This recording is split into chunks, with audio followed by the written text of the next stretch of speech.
Nitong nakaraang taon, bigla akong nakaramdam ng ibang tao. Palaging pagod, walang ganang kumain, at hindi makatulog ng maayos.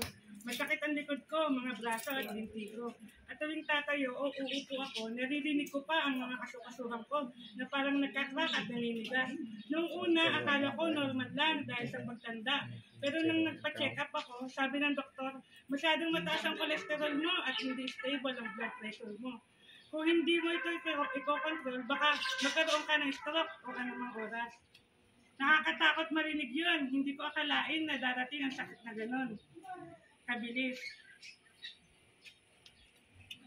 Sinabi ng doktor na uminom ako ng gamot. At tinik ko nga ito ayon sa instruction. Pero hindi rin stable ang blood pressure ko. Minsan, tumaas ang sobrang taas na kailangan pa akong dalhin sa emergency room. Minsan naman, bigla itong bumagsak na nagdudulot sa akin ng paghihina at pagkapagod. Hindi regular ang tibok ng puso ko. Palaging namamanhid ang mga kamay at paa ko. At mga kasukasuhan ko, masakit buong araw. Minsan, iniisip ko na baka ito na ang buhay ko. Paano ko ba aasahan na magiging healthy ulit ako? Pero nangyari sa pagkakataon lang, pinakilala ako ng mga kaibigan ko sa Tokushima. Noong una, nagdadalawang isip ako. Pero naisip ko, bakit hindi?